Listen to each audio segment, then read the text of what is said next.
ये तीन गहने जिसकी भी जिंदगी में होते हैं उसको कभी भटकना नहीं पड़ता। शिव महापुराण की कथा कहती है वो तीन गहने जिसने अपने शरीर पर, अपनी जिंदगी में, अपने मन पर, अपने चित्त पर और अपने जीवन में उतार लिया, फिर उसको कभी भटकना नहीं पड़ा। जैसे कोई कोई आभूषण का श्रृंगार ऐसा होता है जिसके श्रृंगार से हमारी सुंदरता होती है। जैसे स्त्रियों के कान के कुंडल हो गए, मस्तक का बोर हो गया, बिंदा, नाक की नथनी हो गई, गले का मंगलसूत्र हो गया, हाथ का चूड़ा हो गया, पांव की पायल हो गई।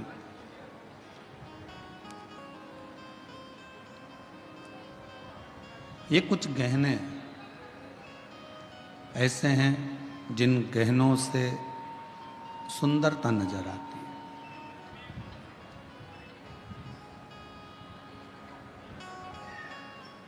पुरुषों में भी कुछ गहने ऐसे हैं जिससे उनकी सुंदरता दिखती है। जैसे हाथ की अंगूठी हो, ब्रेसलेट हो, घड़ी हो, हाथ में बंधा हुआ कोई कलेवा, नाड़ा, लच्छा हो।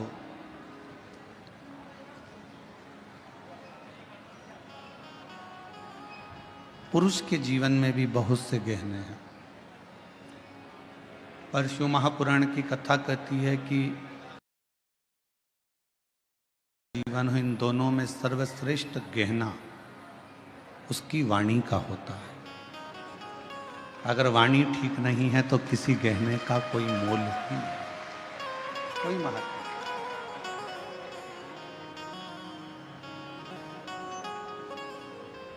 खूब सारा श्रृंगार भी आपने धारण कर कर रख लिया, खूब अच्छा पहन भी लिए, और मालूम पड़ा आपकी वाणी ही ठीक नहीं है, तो फिर क्या मतलब।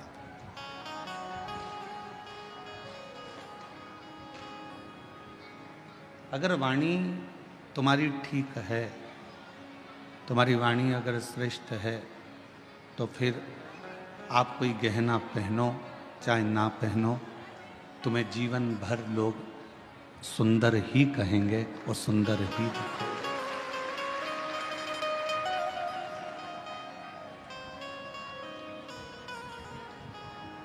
वो वाणी का गहना हमारे जीवन की सबसे बड़ी सुंदरता है। और इन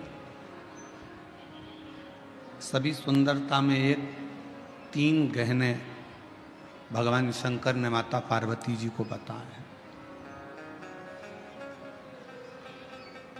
जो तीन गहने ऐसे हैं जिसके बल पर आप दुनिया का सारा सुख प्राप्त कर सकते हो।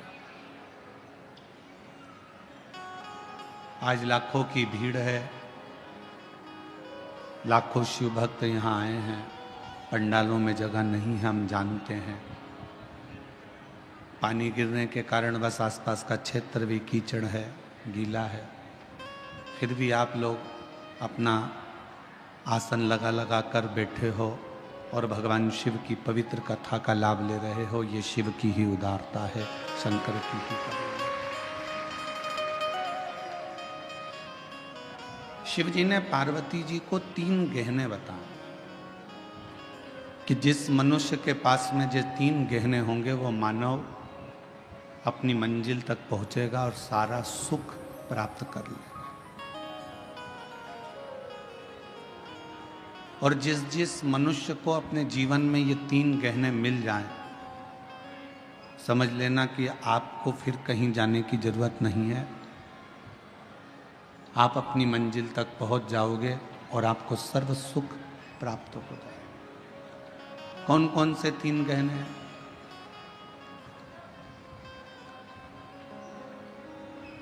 वो तीन गहने हैं, पहले नंबर का है विश्वास। जम के बोलो, कौन सा गहना? विश्वास। आवाज नहीं आई, फिर से बोलो। विश्वास।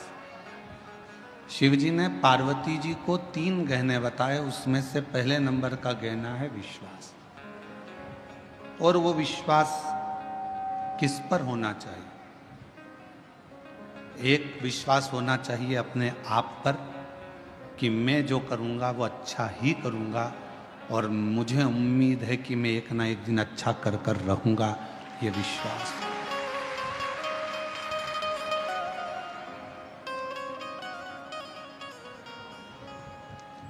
हमारा विश्वास,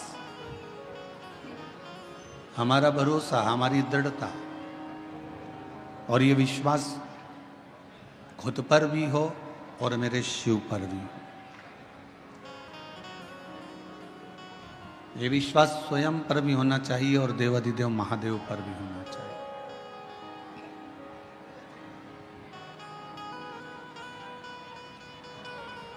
और जब हमारा विश्वास, जब हमारा भरोसा, जब हमारी दृढ़ता बढ़ जाती है,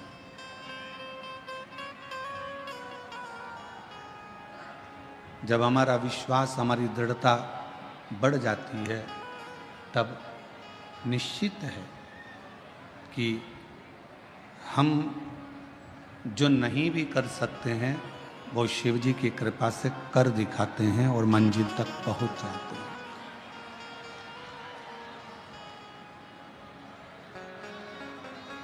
हमारा विश्वास एक हमारे भीतर का गहना है, और ऐसा गहना है विश्वास का कि जो हमें बल प्रदान करता रहता है, हमको सुख प्रदान करता रहता है, और ये हमें एक अलग से एनर्जी देता रहता है। और शंभु शरणे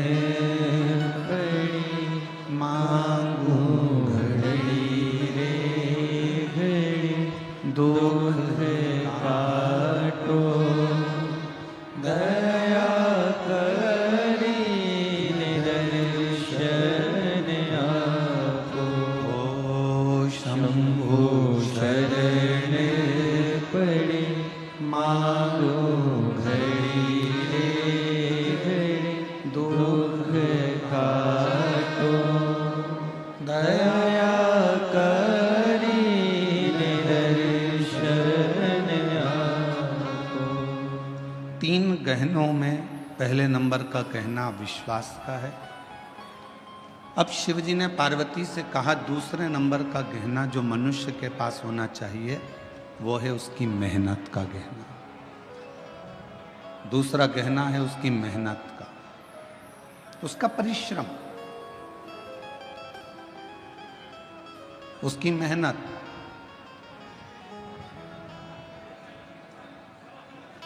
ये दूसरे नंबर का गहना है, आपकी मेहनत का गहना।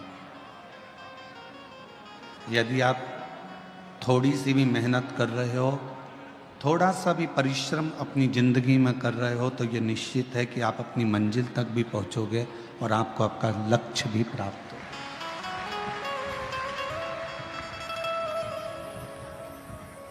फिर शिवजी ने तीसरे नंबर का गहना बताया। पार्वती जी से कहा पार्वती तीसरे नंबर का गहना है सब्र, थोड़ा इंतजार, थोड़ी प्रतीक्षा।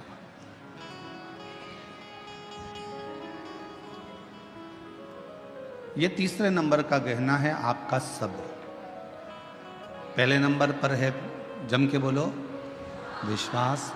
दूसरे नंबर पर है मेहनत, और तीसरे नंबर पर है सब्र, थोड़ा इंतजार। जब आपने विश्वास कर लिया, भरोसा कर लिया, फिर आपने मेहनत कर ली, और मेहनत करने के बाद भी अगर आपको फल नहीं मिल रहा है, विश्वास करने के बाद भी यदि आपको फल प्राप्त नहीं हो रहा है, तो फिर थोड़ा सा इंतजार करना, मेहनत करते रहना, विश्वास करते रहना, फिर थोड़ा इंतजार करना, और इंतजार का फल जब मिलेगा तो जीवन एकदम आनंदित हो जाएगा, फिर दुख नहीं। शिरडी के साईं बाबा का एक मूल मंत्र है श्रद्धा सबूरी। श्रद्धा होना चाहिए और सबूरी होना चाहिए, थोड़ा प्रतीक्षा, थोड़ा इंतजार।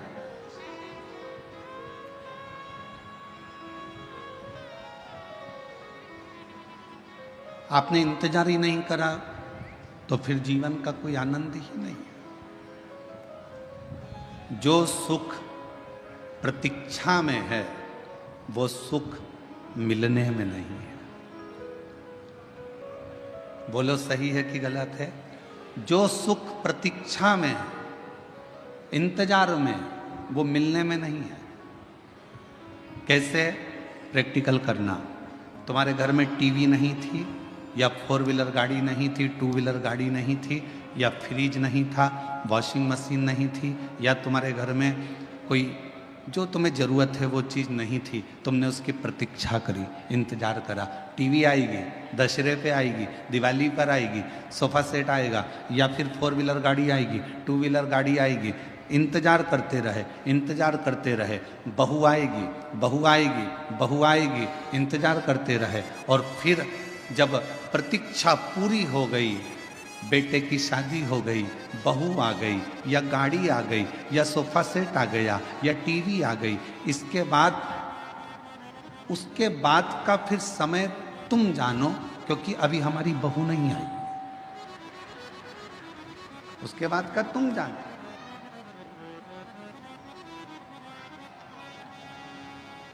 बोलो सही है कि गलत है?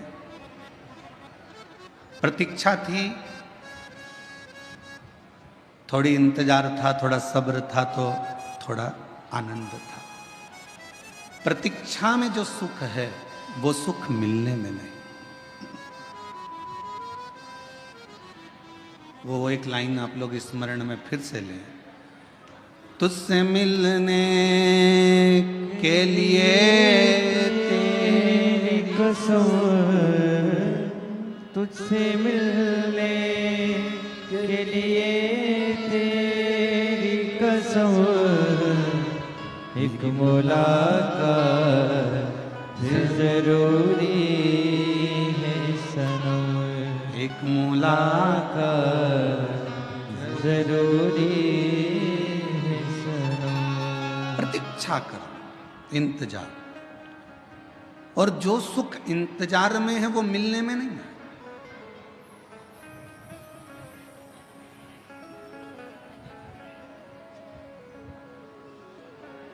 अच्छा, विचार करिए थोड़ा सा। जब तक भगवान नहीं मिल रहा ना, शंकर भगवान, जब तक तुम्हें शिव महापुराण की कथा नहीं मिलती ना, 1, 1:15, 1:30 बजे तक तुम ऐसी बेचैन रहती हो, इधर उधर उधर उधर उधर। और जैसे ही कथा चालू हुई और शिव महापुराण की कथा मिल गई, फिर तुम्हारी प्रतीक्षा समाप्त हो गई, फिर उससे मिल लिए, कथा 2.5 घंटे की कानों में पड़ गई। अब फिर जैसे ही सुध नहीं रहेगी, क्यों इतनी जल्दी 4 बज गई? जिसका इंतजार रहता है ना, और उससे अगर मिलन हो जाए तो उससे मिले हुए 10 घंटे, 12 घंटे, 8 घंटे, 4 घंटे थोड़े से लगते हैं। इतनी जल्दी?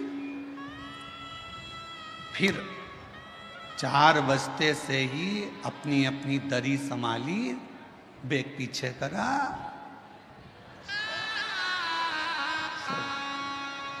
दरी संभाली, बेग पीछे करा।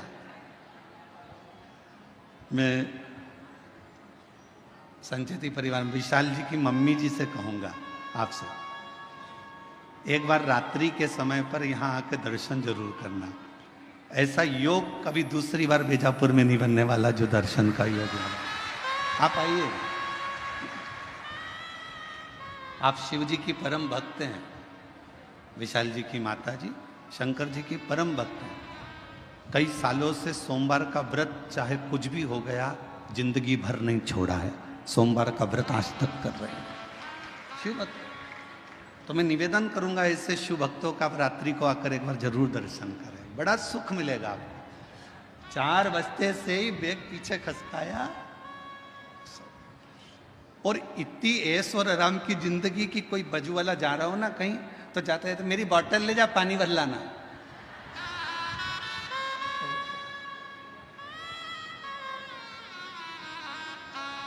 हम तो बाबा के भरोसे चलते हैं, हम तो बाबा के भरोसे चलते हैं।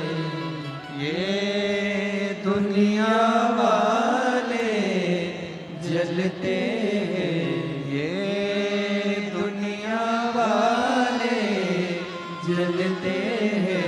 डमरू वाले बाबा के भरोसे चलते हैं, काशी वाले वाले के भरोसे चलते हैं, सीहोर वाले वाले के भरोसे चलते हैं। प्रतीक्षा में जो सुख है वो मिलन में नहीं है। मेरे भोले बाबा से कहते रहना, तुम मिलना मती, बस तुम्हारी प्रतीक्षा करती रहूं, तुम्हें याद करती रहूं, तुम्हारा इंतजार करती रहूं। वो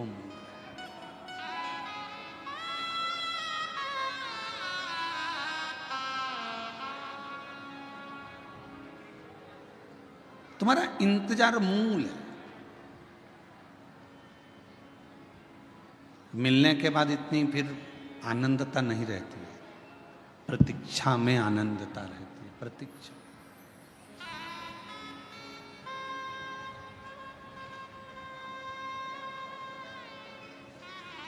तीन गहने मेरे शंकर भगवान ने बताए हैं। पहले नंबर का बोलते जाओ विश्वास, दूसरे नंबर की आपकी मेहनत, तीसरे नंबर पर है सब्र, थोड़ा इंतजार।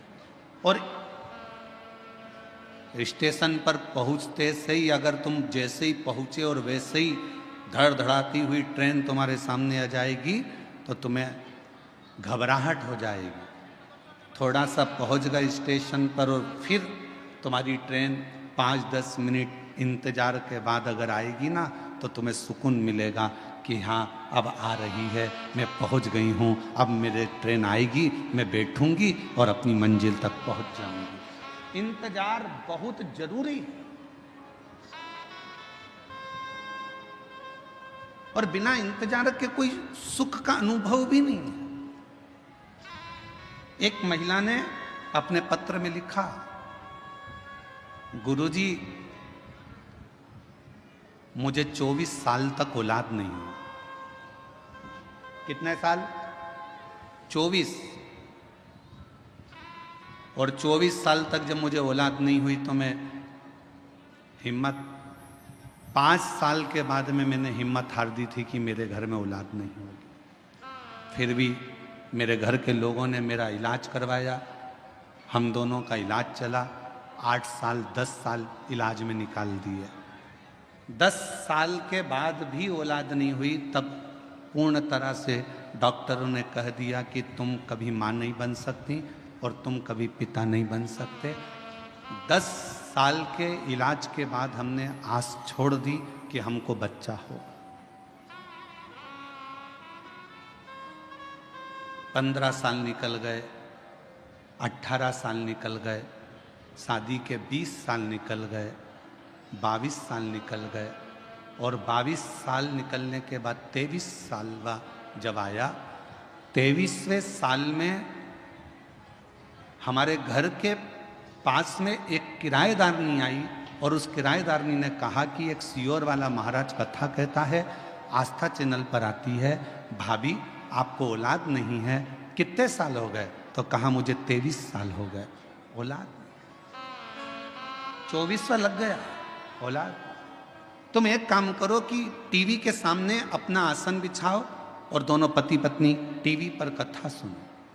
और हमने टीवी पर पहली बार कथा 23 साल औलाद नहीं, 24 साल औलाद नहीं, फिर सुनना चालू करी और कथा सुनने के बाद मन में एक विश्वास जागा। आप कहते हो कि विश्वास पूरा रखना शिव जरूर देगा, तो 24 साल शादी के होने के बाद जब विश्वास जागा तब पशुपति व्रत किया, आराधना करी, सफेद आंकड़े की जड़ को बांधा, शिव जी से बारंबार निवेदन करा, तो भी संतान का सुख नहीं हुआ। 24 साल निकलने के बाद हम पड़ोसन जो किराएदार नहीं आई उसके पास फिर पहुंचे। पत्र देखिए,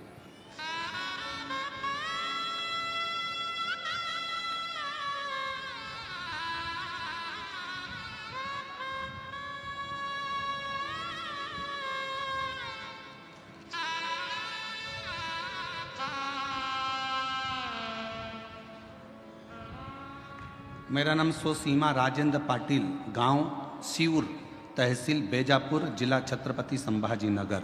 कहीं बैठी हो तो बच्चों को लेके आ सकते हैं। 24 साल निकलने के बाद भी संतान का सुख सामने नजर नहीं आया तो किराएदारनी से कहा कि वो सियोर वाला महाराज भी झूठ बोलता है। किराएदारनी ने कहा तू ऐसी बात मत कर, मैं सबकी बुराई सुन सकती हूँ पर वो सियोर वाला महाराज की नहीं सुन सकती, वो झूठ नहीं बोलता। उस किराएदारनी ने अपने उस बहन ने पत्र में लिखा कि किराएदारनी बोली वो सियोर वाला महाराज कथा नहीं कहता, शंकर स्वयं कथा कहता है और मुझे विश्वास है तेरे घर औलाद होगी। एक बार फिर वापिस सफेद आंकड़े की जड़ का प्रयोग कर, वापिस प्रयोग करा और बाबा की कृपा से 15 फरवरी 2024 को एक नहीं, बाबा की कृपा से 2 संतान ने जन्म लिया 24 साल के बाद। दोनों संतान के फोटो लगा रही हूँ, दोनों के फोटो आप लोग एलईडी पर आस्था चैनल पर देख सकते हैं। एलईडी आस्था चैनल पर दोनों के फोटो देख सकते हैं। एक नहीं 2 मेरे बाबा ने दिए और 24 साल के बाद शिव पर अगर कहीं बैठी हो तो दोनों बच्चों को लेकर आ सकते। शिव पर करा भरोसा, कभी टूटा नहीं, कभी नहीं। इंतजार बहुत जरूरी, सब्र बहुत जरूरी। 3 गहने मेरे शंकर भगवान बता रहे हैं पार्वती जी को। पहले नंबर का बोलते जाओ, विश्वास अपने आप पर भी रखना और देवाधिदेव महादेव पर भी रखना। दूसरे नंबर का अपनी मेहनत, मेहनत में पीछे मत हटना, परिश्रम करते रहना। कुआं खोदते रहो, 10 कुएं मत खोदना।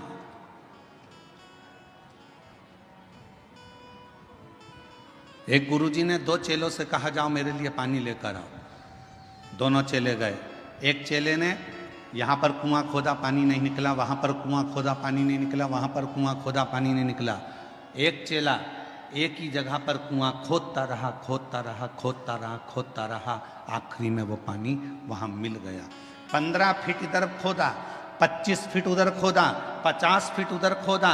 उस लड़के ने एक ही जगह पर 100 फीट खोद दिया।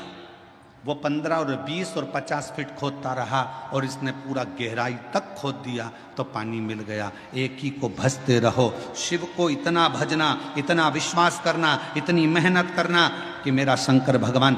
कई लोगों की आदत होती है, अभी मैंने पार्लर की दुकान खोली नहीं चली, कपड़े की दुकान खोली नहीं चली, मोबाइल की दुकान खोली नहीं चली, प्लास्टिक के सामान की दुकान खोली नहीं चली, खाद बीज की दुकान खोली नहीं चली। क्यों? क्योंकि हमने 10 जगह पर दिमाग दौड़ाया। उसकी चल रही थी, उसको देख के अपन ने खोल ली। काका जी के लड़के की चल रही थी, उसको देखकर अपन ने खोल ली। ताऊ जी के लड़के की चल रही थी, उसको देख के अपन ने खोल ली। 10 तरह की बुद्धि चलाई, दिमाग चलाया और 10 दुकान खोलकर चल देख लिया। आखिरी में पत्नी पति की पत्रिका लेकर पहुंच गई बाबाओं के पास में। बताओ ना, मेरे पति का कोई योग अच्छा नहीं बैठ रहा, जो भी दुकान खोलता है उसमें घाटा पड़ जाता है। अब कह दिया कि तेरे यहाँ पितृ दोष है, वास्तु दोष है, ये दोष है, पर ये नहीं बताया कि खुद के अंदर दोष है। अगर एक ही दुकान में मेहनत कर लेता तो जो पहले नंबर की खोली थी वही आगे निकल जाती।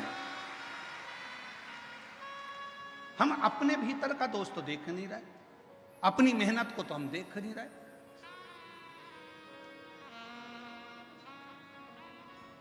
और मत बुरे कर्म कर बंदे वरना पछताएगा। भगवान की आंखों से तू बच नहीं पाएगा, तू बच नहीं पाएगा। एक जगह पर अपने विश्वास को अडिग रखो, मेहनत को अडिग रखो, थोड़ा समय लगेगा। 3 गहनों में सबसे बड़ा गहना है सब्र का गहना। थोड़ा इंतजार करना सीखो, आज नहीं तो कल। समय थोड़ा लग रहा है पर फल जरूर मिलेगा, प्राप्त मिलेगा।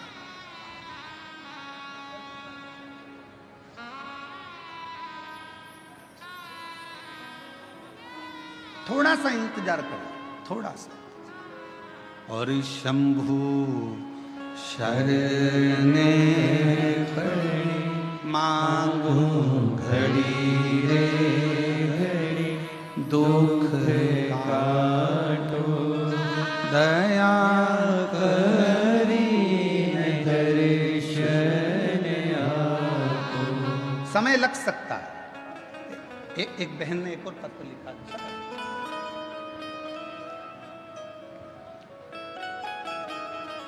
मैं मंगलाबाई शंकर कोली, गांव तरवाड़े, जिला धूलिया की रहने वाली हूँ। मेरा मोबाइल नंबर ये है। मेरी पोती चारू कोली, जो बचपन से ही जिसकी किडनी में दिक्कत थी, जो अभी 11 साल की है। कहीं बैठी हो चारू, चारू बेटा अगर कहीं बैठी हो तो हाथ हिला सकती हो, और यदि उसकी दादी आई हो तो वो भी हाथ हिला सकती है। मेरी पोती चारू कोली, जो बचपन से ही किडनी में दिक्कत थी, जो आज 11 साल की है। इलाज के लिए हमने मुंबई, गुजरात, सूरत के अस्पतालों में दिखाया तो बताया कि किडनी खराब हो गई है और ऑपरेशन करने का बोल दिया। किडनी निकालना होगी। घर वाले सभी जन चिंता में पड़ गए। तभी आपकी कथा धूलिया महाराष्ट्र में 2023 में हो रही थी। हम पंडाल में आए और महादेव से विनती की, आपकी अब किडनी ठीक कर दो। मेरे बाबा से निवेदन कर कर पशुपतिनाथ का व्रत किया। दुनिया के लोग पूछते हैं, गुरुजी पशुपति व्रत क्या केवल मनुष्य ने करा? हम कहते हैं ये पशुपति व्रत पाशुपत्य अस्त्र प्राप्त करने के लिए स्वयं राम जी ने भी करा है, स्वयं भगवान कृष्ण ने भी करा है। पशुपति व्रत किया। महादेव को पशुपति व्रत करके महादेव को जल चढ़ाते और वो जल अपनी पोती को लाकर दे देते, बेलपत्र लाकर चारू को देते। तभी हमारे फैमिली के डॉक्टर को फाइल दिखाया तो डॉक्टर बोले कि किडनी में प्रॉब्लम तो है। तब भी मन नहीं माना। हम उसको अहमदाबाद के नरियाद में दवा खाने दिखाने को चले गए। तब उन्होंने भी कहा कि किडनी खराब हो गई है, इसको बदलना पड़ेगा। अब करें तो करें क्या? कथा भी सुनी पंडाल में तो भी नहीं मन आया। तो हम लोग 2025 में फिर हम लोग सीहोर पहुंच गए और वहां से हमने रुद्राक्ष ले लिया। जनवरी में रुद्राक्ष लेकर बच्ची को उसका जल देना प्रारंभ करा। दूसरी बार हम नडियाद फिर गए और किडनी के डॉक्टर को दिखाया तो डॉक्टर ने कह दिया कि इसकी किडनी ठीक हो गई है, अब इसको कोई दवाई की जरूरत नहीं है, किडनी ने काम करना प्रारंभ कर दिया है। पत्र को आप लोग पढ़ सकते हो। किडनी ठीक हो गई है बाबा, मैं बाबा को नमन करने के लिए आई हूँ, अब कोई दवाई की जरूरत नहीं है। अगर बच्ची बैठी हो और उसकी दादी बैठी हो तो बच्ची को लेकर आ सकती है। 11 साल की चुरू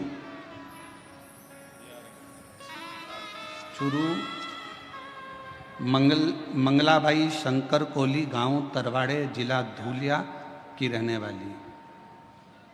मोबाइल नंबर ये है। शिव शिव है, शंकर शंकर। अब इसमें 3 चीजें सामने आ गई। पहले नंबर पर आपका विश्वास, दूसरे नंबर पर आपकी मेहनत। डॉक्टर को भी दिखाया और हमने पहले भी कथा में कहा है, डॉक्टर शंकर जी का एक रूप है। कौन है डॉक्टर? शिव का एक रूप है। आप डॉक्टर के पास जाइए,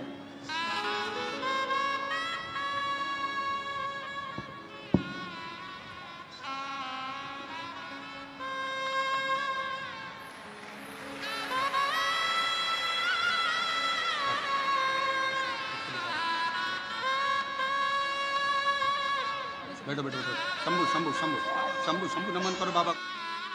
जल्दी जल्दी प्रणाम करो। शंभु प्रणाम करो। जय बेटा ले ले प्रणाम करो। शंभु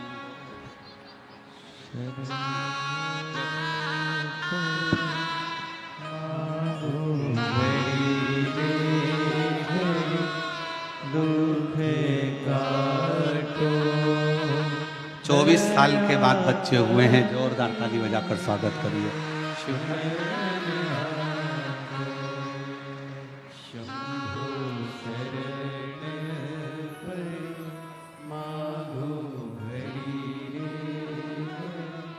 दुख काटो दया करी निदर्शन। ओ शंभु शरण पड़ी मागो घड़ी रे घड़ी दुख काटो दया करी निदर्शन आपो। शिव कथा कर रही है। 3 काम करिए, विश्वास, मेहनत। डॉक्टर को भी शिव का एक रूप मानकर उसके पास जरूर जाओ। जांच बोले जांच कराओ, दवाइयाँ दे दवाइयाँ खाओ, और विश्वास रखो कि मेरे घर का ये व्यक्ति ठीक होकर ही रहे। फिर थोड़ा सा इंतजार करो, थोड़ा इंतजार।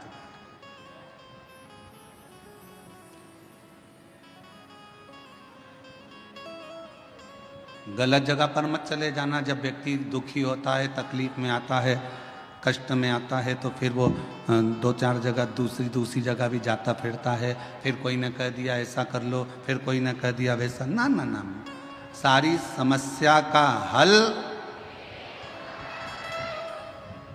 श्री शिवाय बोल बम का नारा है। फिर नहीं भटक।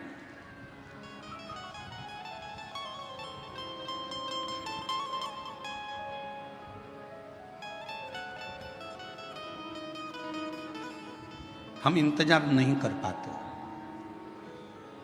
आज के व्यक्ति के जीवन में सबसे बड़ी उलझन केवल एक ही है कि वो इंतजार करना नहीं जानता। वो इंतजार करना नहीं जानता। बहू ने कुछ बोला, सास से इंतजार नहीं हुआ, पलट कर जवाब दिया। सास ने कुछ बोला, बहू ने तुरंत पलट कर जवाब दिया। बाप ने कुछ बोला, बेटे ने पलट कर जवाब दिया। बेटे ने कुछ बोला, बाप ने पलट कर जवाब दिया। भाई ने कुछ बोला, भाई ने पलट कर जवाब दिया। आज के जमाने में लोग थोड़ा सा इंतजार नहीं करते।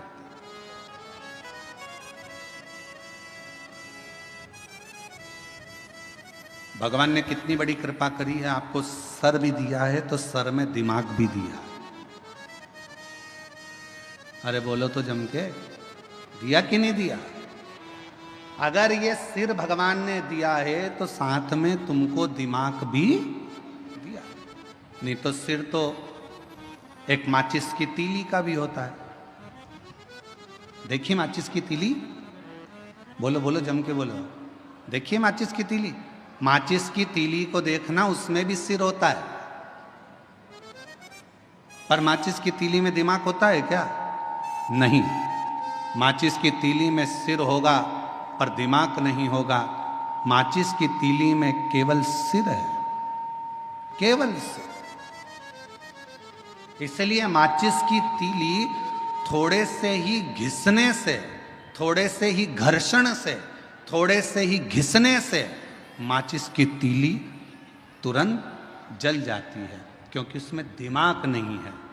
जिसमें दिमाग होता है वो किसी के कहने पर, अपशब्द कहने पर एकदम गुस्सा नहीं करता। जिसके अंदर दिमाग है वो तुरंत क्रोध नहीं करेगा, और जिसमें दिमाग नहीं है वो माचिस की तीली की तरह तुरंत क्रोध करेगा, तुरंत। थोड़ा सा किसी ने कहा और क्रोध आ गया।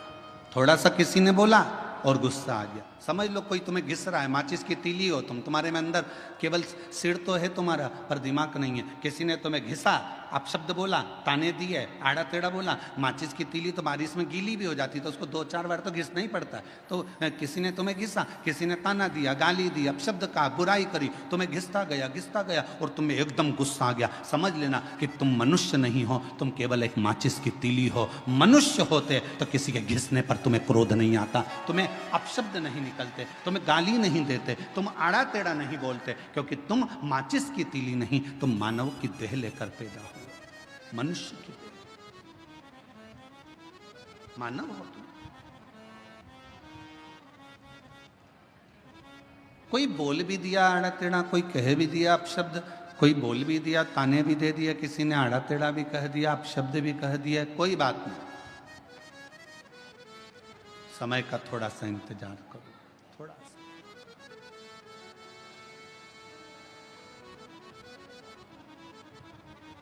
कभी मौका लगे ना तो एक बार शिव महापुराण की रुद्र संहिता अवश्य पढ़िएगा, और कभी अगर मौका मिल जाए तो कुर्म पुराण का 26वें नंबर का अध्याय जरूर पढ़िएगा। कुर्म पुराण के 26वें अध्याय में और शिव महापुराण के रुद्र संहिता में, दोनों में भगवान शंकर माता पार्वती जी से कहते हैं, ब्रह्मदेव से कहते हैं, ब्रह्मा जी सुनो, ए ब्रह्मदेव, मेरे भक्त का यदि कोई स्वप्न में भी गलत करने का सोचता है, शिव जी कहते हैं वो अपनी पूरी जिंदगी को बर्बाद कर बैठता है, पूरी जिंदगी को बर्बाद कर बैठता है। यदि आप शंकर भगवान का भजन कर रहे हो, शिव जी को एक लोटा जल चढ़ा रहे हो, शंकर भगवान का अनुमोदन कर रहे हो, शिव जी का गुणगान कर रहे हो, शंकर जी की कथा का रसपान कर रहे हो, शिव भक्ति में डूबे हुए हो, शंकर जी के नाम में डूबे हुए हो, शंकर जी की भक्ति में डूबे हुए हो, शिव स्मरण में डूबे हुए हो, शंकर भगवान की कथा में डूबे हुए हो, भगवान की अविरल भक्ति में डूबे हुए हो, और यदि कोई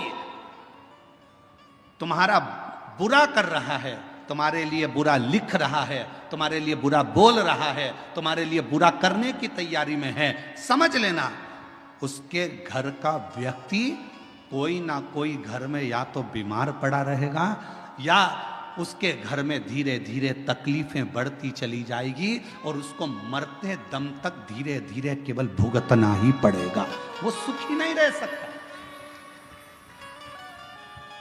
ये सियोर वाला महाराज नहीं कह रहा है, ये पंडित प्रदीप मिश्रा नहीं कह रहा है, यह कह रही है शिव महापुराण की रुद्र संहिता, यह कह रही है कुर्म पुराण का 26वें नंबर का अध्याय वर्णन कर रहा है। स्वयं भगवान शंकर ब्रह्मा जी से कहते हैं, मेरे भक्त का यदि कोई स्वप्न में भी बुरा करने का सोचता है, बुरा बोलने का सोचता है, बुरा कहने का सोचता है, तो उसने अपने पूरे परिवार को डुबोने का विचार कर लिया, उसका परिवार सुखी नहीं रह सकता। तन से, मन से और धन से वो बर्बाद होता ही रहता है। इसलिए मेरी जीजियों, मेरे जीजाओं, मेरी बेटियों बेटाओं, मेरी माताओं, मेरे भाई, मेरे बंधुओं, मेरे पिता तुल्य बुजुर्ग बंधुओं, मैं आपसे निवेदन करना चाहूंगा, सबकी निंदा करिएगा पर शिव की कभी निंदा नहीं। सबकी निंदा करिए पर शंकर के भक्त की कभी निंदा नहीं। कारण एक, नारद जी ने भगवान विष्णु से शिव जी की निंदा करी थी, तो नारद जी के मुख बंदर का लगा था, बंदर का। नारद जी ने भगवान विष्णु से शिव जी की निंदा करी और भगवान विष्णु ने निंदा सुन ली थी, तो उनको घोड़े का मुंह लगा था, हयग्रीव अवतार हुआ था। ये निंदा बड़ी विचित्र है। बहुत सारे मिलेंगे दिन भर मोबाइल पर, उनका एक ही काम है कि शिव पुराण की निंदा करो, शंकर जी की निंदा करो, शिव भक्त की निंदा करो, शिव कथा वाचने वालों की निंदा करो, शिव स्मरण करने वालों की निंदा करो। उनके पास केवल फ्री बैठे हैं, तो वो अपने कुल को कैसे डुबोएंगे? तो गलत गलत लिखते जाते हैं, जिससे उनका कुल, परिवार, बेटे बेटी, माता पिता, परिवार के जितने सदस्य हैं वो किसी ना किसी रूप में तकलीफ भोगते ही रहते हैं। गलत लिखा, गलत बोला, गलत।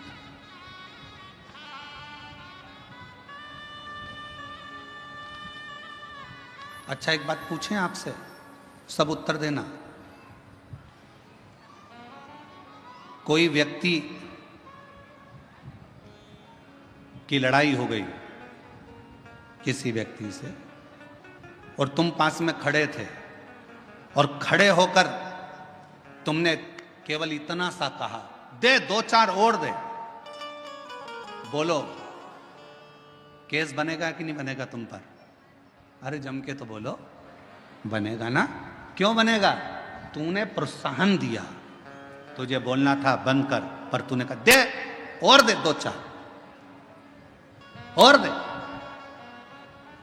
तुमने उसको प्रोत्साहन दिया कि मार, इसलिए मारने वाले से ज्यादा केस, ज्यादा धाराएं, जिसने प्रोत्साहन दिया दे 2-4, उस पर ज्यादा धाराएं लगती हैं, उसको ज्यादा परेशान किया जाता है, उस पर ज्यादा केस चलता है। उसी तरह मोबाइल पर किसी ने कुछ लिख दिया, तुमने उसमें कमेंट्स कर दिया, तुमने उसमें उसका साथ दे दिया और बड़े मुस्कुराकर तुम उसका साथ दे रहे हो। याद रखना, उसके यहाँ देर है अंधेर नहीं है, एक ना एक दिन ऐसा दंड देगा कि तुम्हें भोगना पड़ेगा।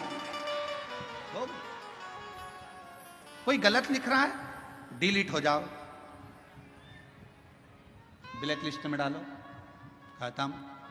फुल एंजॉय की जिंदगी जियो, हम शिव के शिव हमारे, हमें क्या करना? आग लगे बस्ती में अपन रहो मस्ती में। कोई तुमको ज्यादा ताना दे, कितनी बंठन के निकलती है, तो दूसरे दिन कांजीवरम की साड़ी लाओ, बनारसी और बेहतरीन पहन के निकलो। और आग लगे तो अच्छी बात, अपन तो और ठाठ से रहो।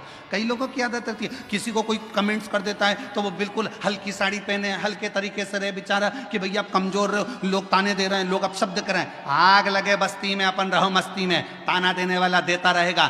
जिंदगी हो गई। शंकर भगवान माता पार्वती जी के साथ में भ्रमण पर निकले, शिव जी नंदी पर पार्वती के साथ बैठकर जा रहे थे, तो किसी ने कह दिया बताओ दोनों एक नंदी पर बैठे हैं? शंकर भगवान नंदी से उतर गए, पार्वती जी को नंदी पर लेकर निकले। दूसरा व्यक्ति मिला, उसने कहा बताओ पति तो नीचे चल रहा है, पत्नी को लेकर घूम रहा है नंदी पर। भगवान शंकर ने पार्वती को नीचे उतार दिया, स्वयं नंदी पर बैठ गए। तो फिर कहा बताओ कितना कठोर व्यक्ति होगा, पत्नी को नीचे चला रहा है, खुद बैठकर चल रहा है। दोनों ही नीचे उतर गए, नंदी को खाली ले जा रहे थे। फिर किसी ने कह दिया बताओ इतना अच्छा तगड़ा नंदी है तो बैठकर क्यों नहीं जाते? ये दुनिया की रीति है, कहे बिगर रह नहीं सकते, इसलिए अपने को फुल एंजॉय से जिंदगी जीना है, अपनी मस्ती में जियो। आग लगे बस्ती में अपन रहो मस्ती में, क्या किसको रोइए और चादर तान के सोइए, खुश होकर जिंदगी जियो। आजा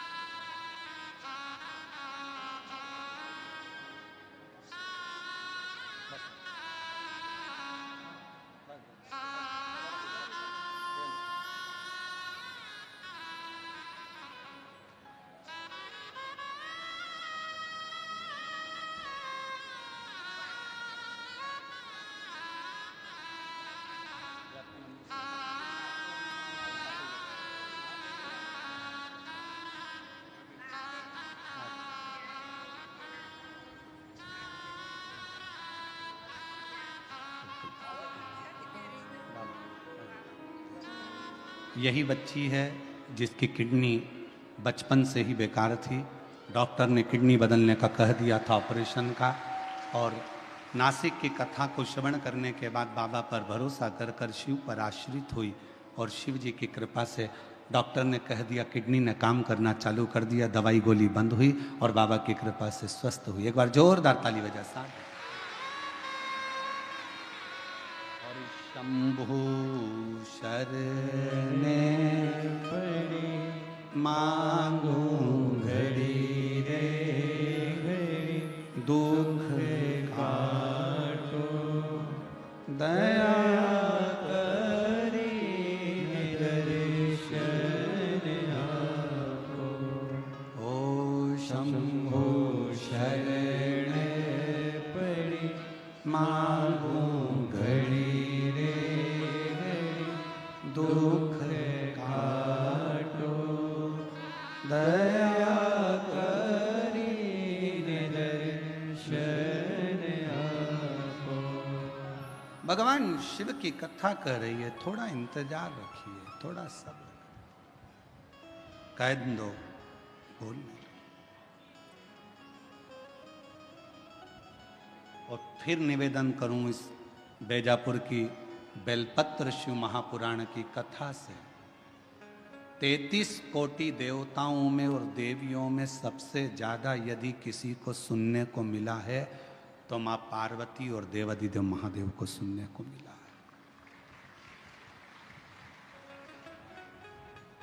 पार्वती जी अपनी सहेलियों के घर भी जाती थी ना, बेस्ट फ्रेंडों से मिलने भी जाती थी, तो पार्वती को नीचा दिखाया जाता था। हम नहीं कह रहे, पुराण कह रहे। एक बार पार्वती जी अपनी सहेली के यहां पर चली गई, मां लक्ष्मी के यहां, और लक्ष्मी जी बैठी हुई थी और पार्वती जी को देखकर बोली, पार्वती तेरे भी भाग्य बड़े विचित्र हैं री।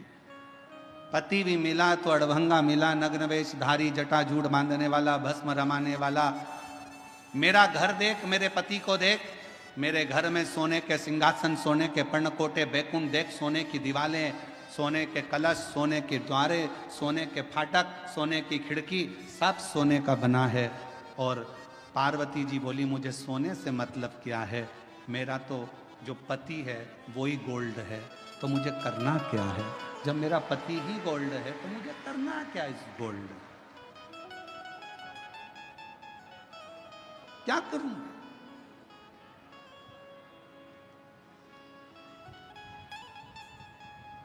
मेरा तो पति ही गोल्ड।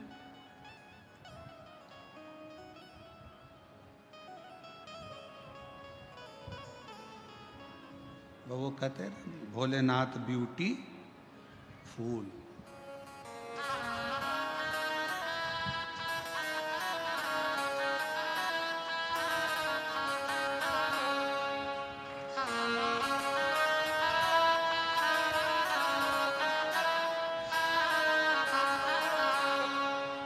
सिर पे गंगाधारी,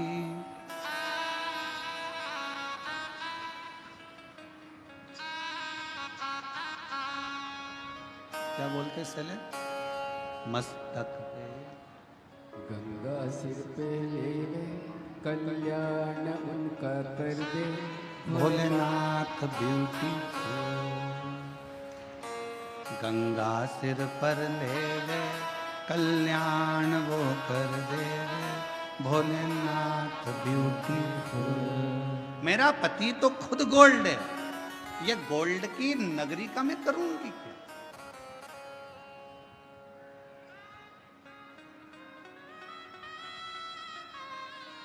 पति की निंदा करी, पार्वती जी से सहन नहीं हुआ, पार्वती जी चली। शिव जी के पास पहुंची तो भगवान शंकर तो समाधि में लीन थे, पार्वती जी एकदम धमक के शिव जी के पास तेजी में बैठ गई। पत्नी के हाथ के बर्तन मांजते मांजते गिरने लगे, बर्तन की आवाज तेज आने लगे, तो पति को समझ लेना चाहिए कि जरूर कोई बात है, कोई बात जरूर है, आवाज आ रही है। पार्वती जी धम्म से बैठी, शिव जी समझ गए कोई बात जरूर है। क्या हुआ है? पार्वती जी से पूछूंगा तो अभी विवाद छिड़ जाएगा, तो बोले ना बोले कुछ नहीं, थोड़े से उधर खसक गए। जैसे खसके तो पार्वती जी और उधर खसक गए। शिव जी ने सोचा बात कुछ ज्यादा ही बड़ी है, तो शिव जी और उधर खसके तो पार्वती जी और खसक गए। अब शिव जी तो कुछ बोल नहीं रहे थे, जब इतनी सारी लीला हो गई, झाड़ू को बार बार झड़ा रही है, कपड़ा झड़ा रही है, कहीं कमरे में पति लेटा हुआ था, खूब चद्दर को झटक रही है, जानकार करके हरकत कर रही, तो फिर पति को पूछना तो चाहिए ना। पति पूछे नहीं तो पत्नी का गुस्सा और बढ़ते चले जाता, और फिर धीरे धीरे वो गुस्सा कहां पर जाता है? बच्चों पर। अपना बैग सही जगह पे रख, हट यहां से, उठा। और तुम्हारे पिताजी की नौकर नहीं लगी हो कि टिफिन यहां पटक दिया, बैग वहां पटक दिया, जूते यहां पटक दिया। उठाओ अपने अपने जूते, नहीं उठाना, जा रख। इतने में वो सो रहा था, धीरे से चद्दर में से झांक के देखा,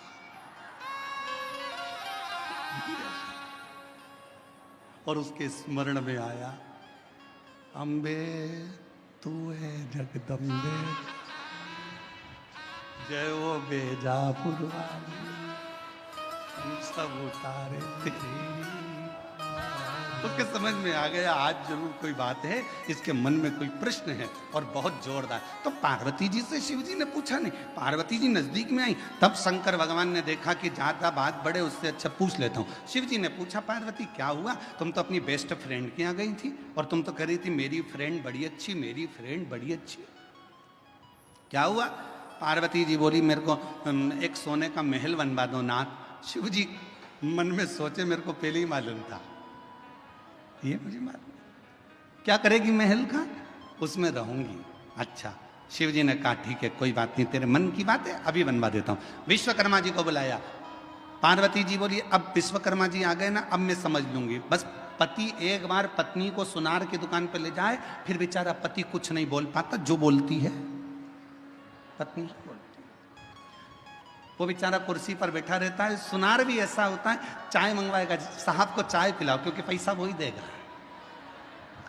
साहब को चाय पिला, चाय पिला। पत्नी को सामने बिठाएगा, हाँ जी बताओ, ये 4 अंगूठियां हैं, ये हाफ सेट है, 1 तोले में ये भी आ सकता है, 1.5 तोले में ये आ सकता है, 2 तोले में ये आ जाएगा। इतने में पत्नी ने जो गले में पहन के देखा, पति से बोली कैसी लग रही हूं? पति बोले बहुत बढ़िया। बस तो करवा चौथ पे ले लूं मैं? पति ने कहा ले ले। अब करवा चौथ पे पत्नी ने हार पहना, छत पे गई, पति की पूजन करी, चलनी में मुंह देख रही थी पति का, पति उसके हार को देख रहा था, वो मुंह देख रही थी, वो हार देख रहा था। और पति ने चंद्रदेव को प्रणाम कर कर कहा, रे गजब कर दिया, 2 लाख का करवा चौथ हो गया। अब सोचे, देखे सुख क्या।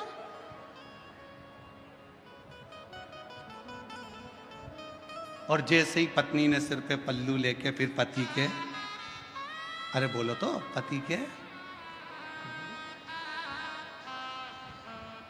ये पति के चरण छू रही थी। पति चंद्रदेव को प्रार्थना कर रहा था, जैसे आज छू रही है, रोज क्यों नहीं कर देता?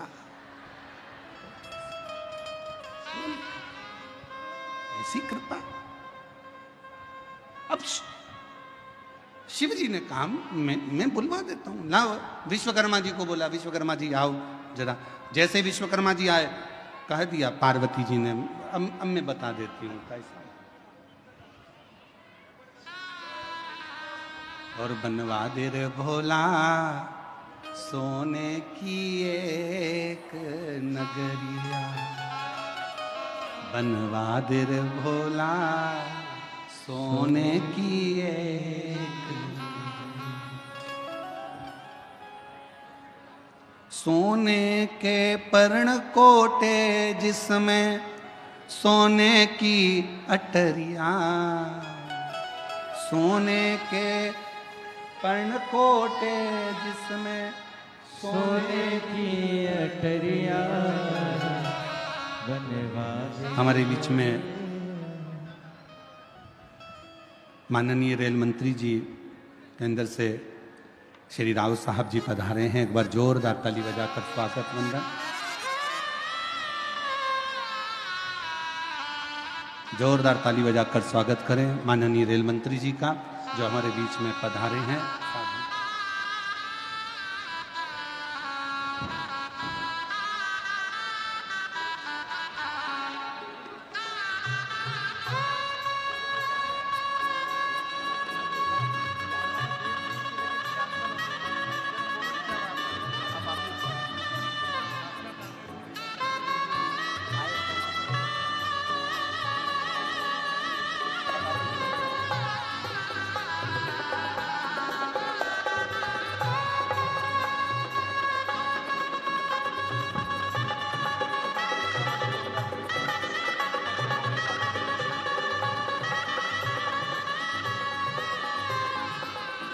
केंद्रीय रेल मंत्री हमारे बीच में यहाँ पधारे हैं। एक बार जोरदार ताली बजाकर उनका स्वागत वंदन साधुता राव साहब जी का, जो इस पवित्र पुनीत अवसर पर आपका आगमन हुआ और शिव महापुराण की पवित्र पावन कथा का लाभ आप और हमको यहाँ प्राप्त हुआ।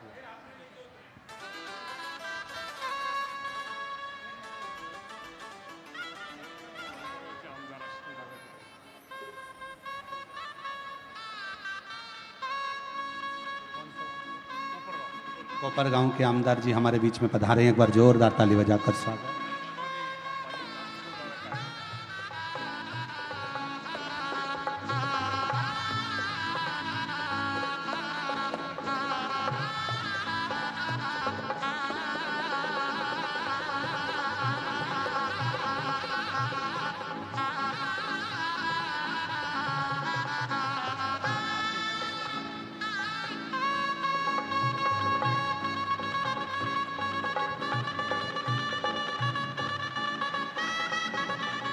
बनवादिर भोला सोने की एक अटरिया, बनवादिर भोला सोने की एक अटरिया,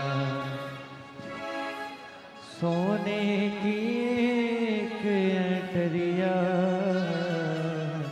बनवादिर भोले सोने की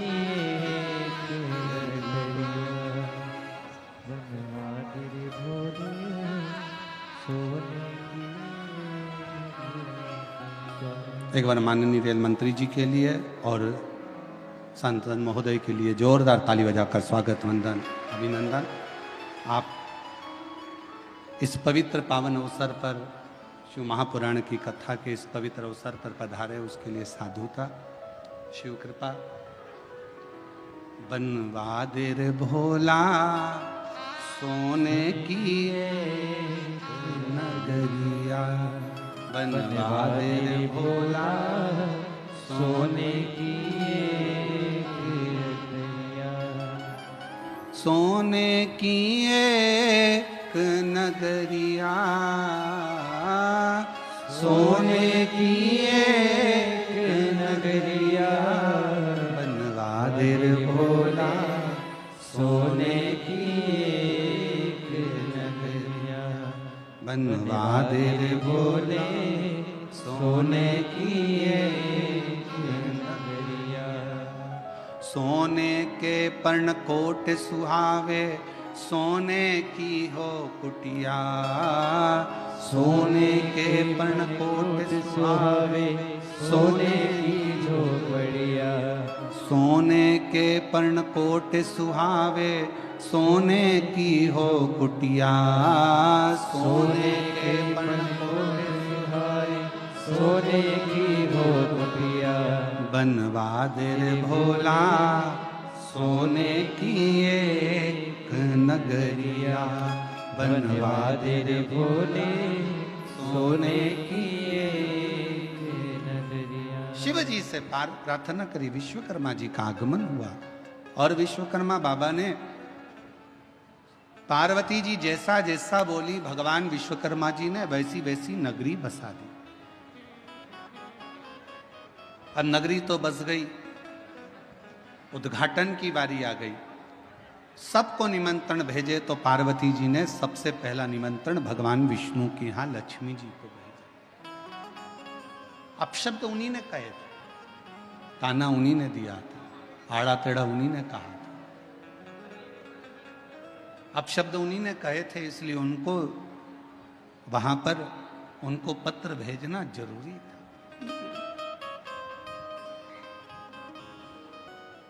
सब कुछ हुआ, सब कुछ।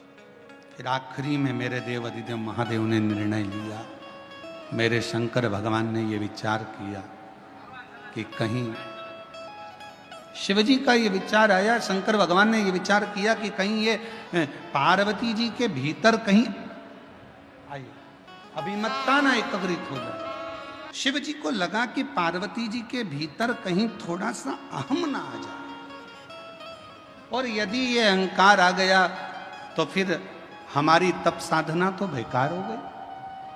तब लंकापति रावण के पिता श्री विशर्वा जी ने पूजन करी और शिव जी ने ऐसी बुद्धि विशर्वा जी की कर दी कि विशर्वा जी ने जब पूजन पूरी हो गई मकान की, वास्तु पूरा हो गया मकान का, तब विशर्वा जी ने वही मकान दक्षिणा में मांग लिया कि ये मुझे दक्षिणा में दे दीजिए, इसको मैं रखना चाहता हूं, ये मुझे दे।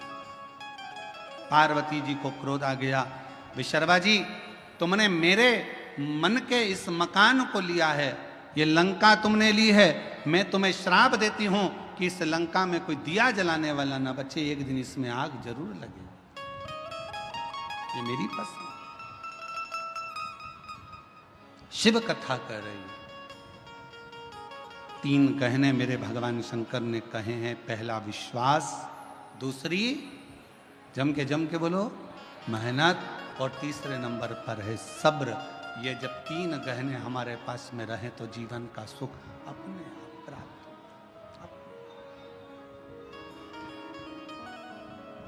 और शिव तो शिव है, कुछ नहीं रखते अपने पास में, सब दे।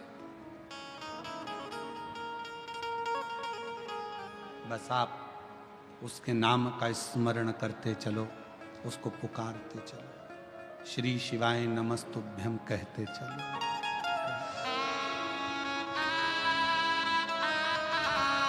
अगर अपनी किस्मत का ताला खोलना है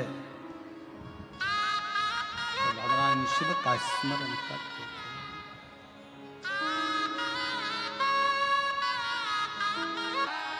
अपने स्थान पर बैठकर बाबा देवाधिदेव महादेव को अपने हृदय से विनय करें, निवेदन करें, पुकारें, विनती करें। जहाँ जगह मिले वहाँ बैठकर बाबा को अपने मन का भाव कहें, विनय करें। देखो दूसरे की जगह पर मत बैठो, थोड़ा थोड़ा खसक खसक कर बैठो, आराम आराम से जहाँ जहाँ जगह मिल जाए वहाँ वहाँ बैठते जाएं।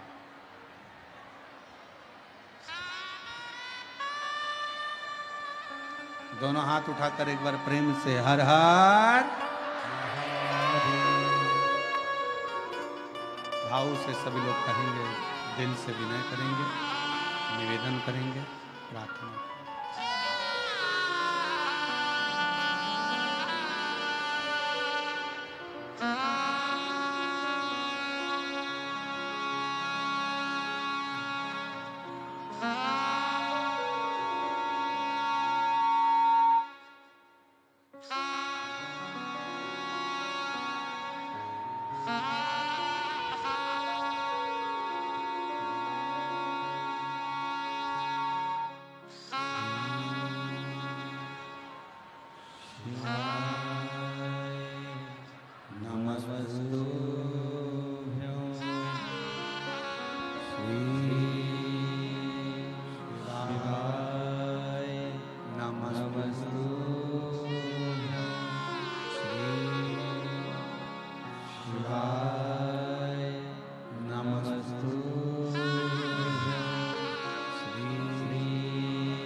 नमस्तु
बाबा देवाधिदेव महादेव भगवान शिव, ओगरदानी, तरकालदर्शी, कैलाशी, विनाशी भगवान शंकर की पवित्र कथा कह रही है।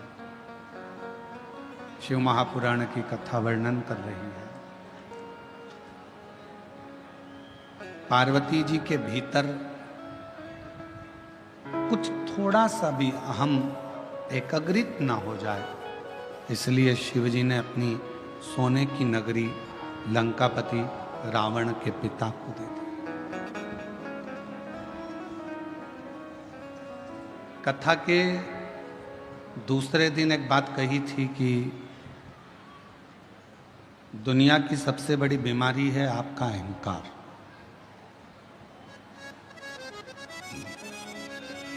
यदि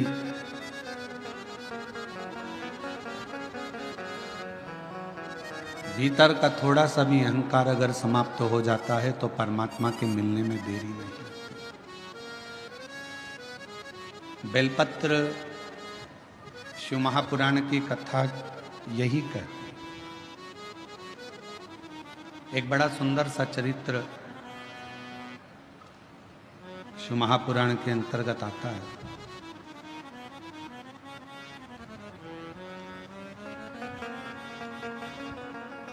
चतुर्मास का समय था, जैसे चातुर्मास प्रारंभ होने वाला है और चातुर्मास का क्रम चालू होगा।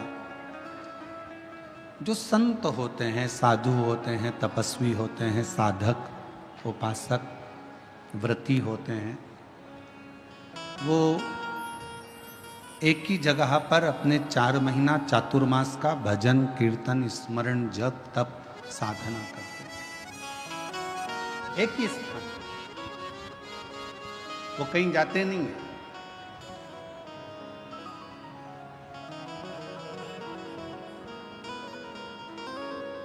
किसी ने एक बात पूछी कि गुरुजी, व्रत क्या केवल मनुष्य ही करता है? क्या केवल मानव ही व्रत को धारण करता है?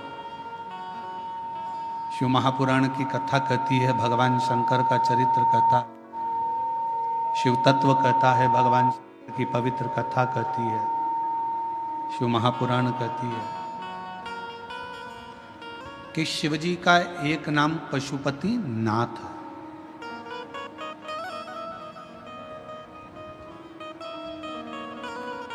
शिव को पशुपति नाथ भी कहते हैं, अर्थात 33 कोटि देवताओं को पशु बनाकर स्वयं उनके पति बनकर तारकासुर के 3 बेटे तारकाक्ष, विदुमाली और कमलाक्ष की, इन तीनों का संहार मेरे शिव जी ने करा था।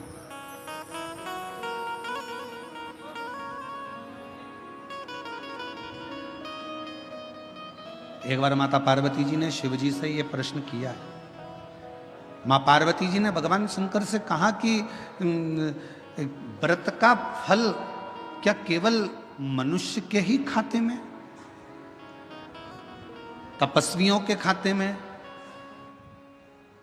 जो साधक हैं, साधना करने वाले हैं, तपस्वी हैं, संत हैं, साधु हैं, सन्यासी हैं, क्या केवल इन्हीं के खाते में केवल व्रत का फल है?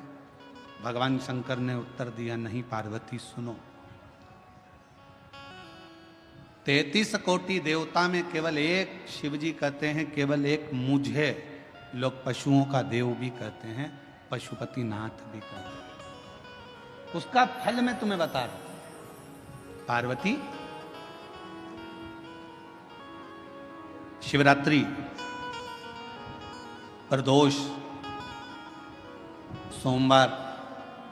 सोमवार की अष्टमी, श्रावण, भादो, कुंवार, कार्तिक, चातुर्मास, ये जितने भी बड़े बड़े व्रत साधन जो आते हैं, इन साधनों में मनुष्य तो व्रत करता ही है, संत, साधु, सन्यासी, तपस्वी तो साधना करते ही हैं, पर साथ में मान लो कोई श्वान है, कुत्ता है, कोई जीव है, कोई जंतु है, और मालूम पड़े कि आज शिवरात्रि का दिन है या प्रदोष का दिन है या सोमवार का दिन है, और वो सुबह से उसको कुछ भी खाने नहीं मिला, भूखा है, प्यासा है,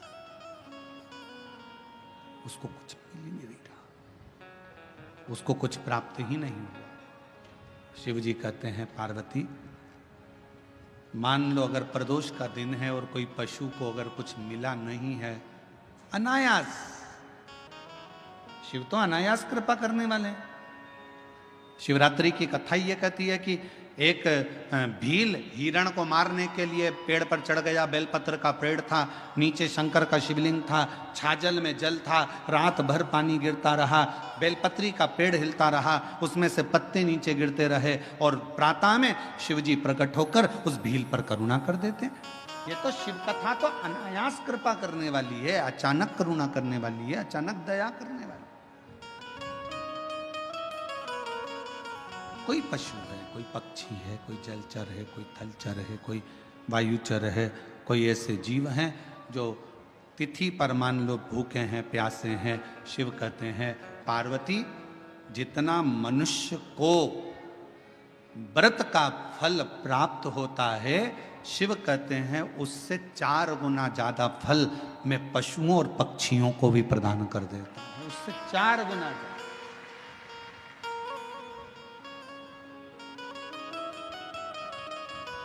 उसको पशुपति नाथ कहते हैं। चतुर्मास का समय था, एक संत शिव के अड़भंगे भक्त थे, एक पवित्र नदी के तट पर बैठकर भगवान शंकर की साधना, तप, आराधना शिव जी की करना प्रारंभ कर, पार्थिव शिवलिंग का निर्माण कर लेते, उन्हीं का पूजन करते, उन्हीं की अर्चना करते, उन्हीं की चाकरी करते। नदी के इस ओर संत सब तप साधना भजन पूजन कर रहे हैं और नदी के उस ओर एक परिवार रहता था जिसमें एक बालक रहता था जिसका नाम था शिवानंद। क्या नाम है बालक का? शिवानंद। और शिवानंद बालक रोज माँ जब कपड़े धोने के लिए आती, वस्त्र धोने के लिए आती, नदी पर कोई स्नान करने के लिए आती, तो शिवानंद बालक सामने घाट पर बैठे हुए संत को तप करते हुए देखता, पार्थिव पूजन करते हुए देखता, तो उसके मन में भाव जागृत हो गया कि एक बार मैं संत का दर्शन करूंगा। और मैंने तेरे ही भरोसे बाबा, तेरे ही भरोसे हवा बिच उड़ती जावांगी, बाबा डोर भतो छड़ी नाम कटी जावांगी, भोले मैं तेरी वतन शंभू मैं तेरी वतन हवा। शिवानंद बालक ने नौका ली,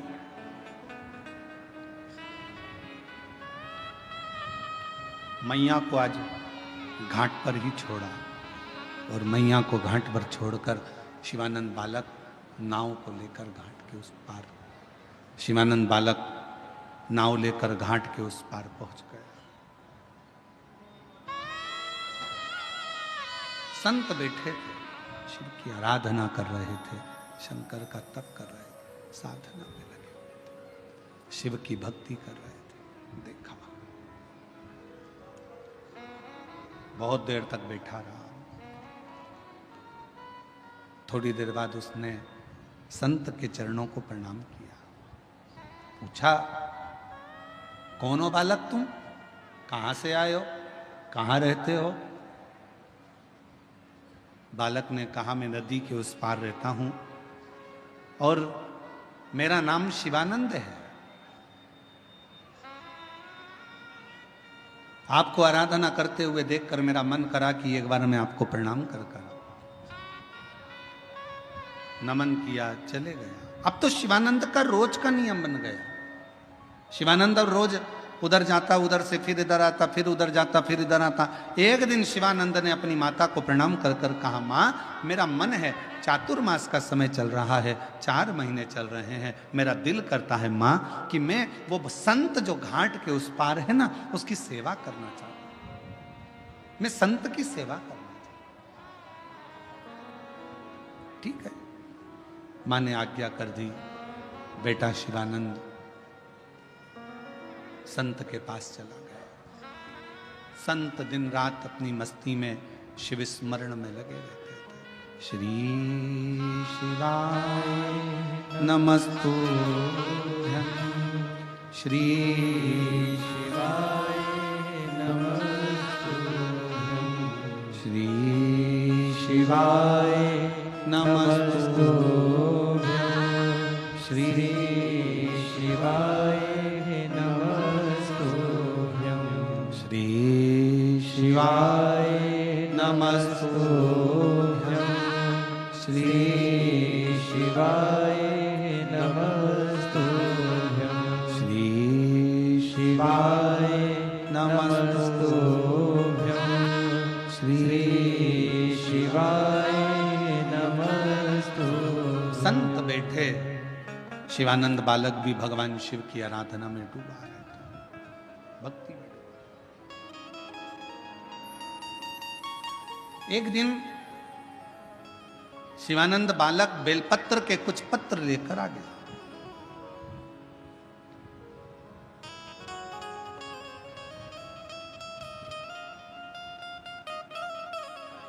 गुरु जी का हृदय थोड़ा सा दुखा। पूछा, तुम बेलपत्र के पत्ते लेकर आए हो, क्या तुमने बेलपत्र के पत्र को मंत्र दिया है? क्या तुमने बेलपत्र के पत्र को लाने के लिए निमंत्रण दिया है? शिवानंद बालक बोला कि मैंने ना तो कोई पत्र दिया, ना कोई मैंने मंत्र दिया, और ना कोई मैंने निमंत्रण दिया। बेलपत्र के पत्र को तोड़ने से पहले एक नियम है कि बेलपत्र के पत्र को वृक्ष से जब तोड़ा जाता है तो सबसे पहले उसको मंत्र दिया जाता है। क्या कहा जाता है? ओम नमः शिवाय। बेलपत्र के पत्र को पेड़ पे से जब तोड़ा जाता है तो ओम नमः शिवाय का नाद किया जाता है। और बेलपत्र के पत्र में,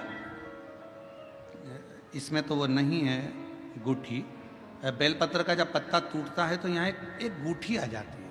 देखा है आप लोगों ने? जम के तो बोलो, देखा है? तो बेलपत्र के पत्र में जो गूठी होती है उसको भी जब तोड़ा जाता है, उस गूठी को जब अलग किया जाता है, तब भी शिव मंत्र उसको दिया जाता है।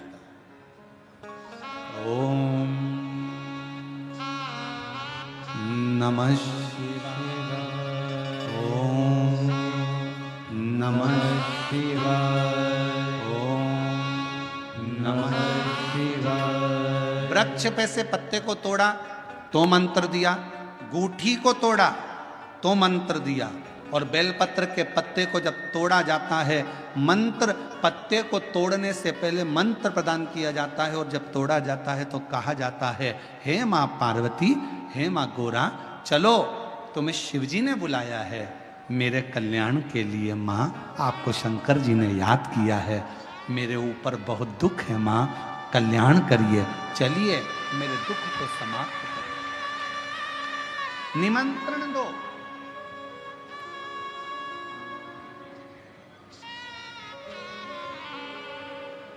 पहले नंबर पर क्या देना है बेलपत्र के पत्र को तोड़ने से पहले? जम के बोलो, मंत्र। दूसरे नंबर पर क्या देना है बेलपत्र के पत्र को चलने का? जम के बोलो, निमंत्रण। मां पार्वती जी से कहो, हे मां गोरा, हे मां पार्वती, हे मां चलिए, आपको शिव जी ने याद किया है। मां, हे मां पार्वती, हे मां गोरा, मेरे कल्याण के लिए मेरे दुख को दूर करने के लिए, मेरी तकलीफ़ों को हरने के लिए, हे माँ गोरा मेरे कष्ट को समाप्त करने के लिए, माँ गोरा मेरा भंडार भरने के लिए आपको शिव जी ने याद किया है, निमंत्रण दो।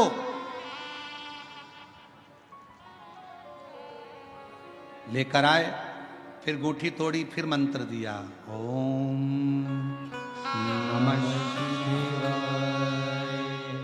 नमः शिवाय, नमः शिवाय। अब गुरुजी ने पूछा कि तुमने मंत्र दिया? नहीं। तुमने निमंत्रण दिया?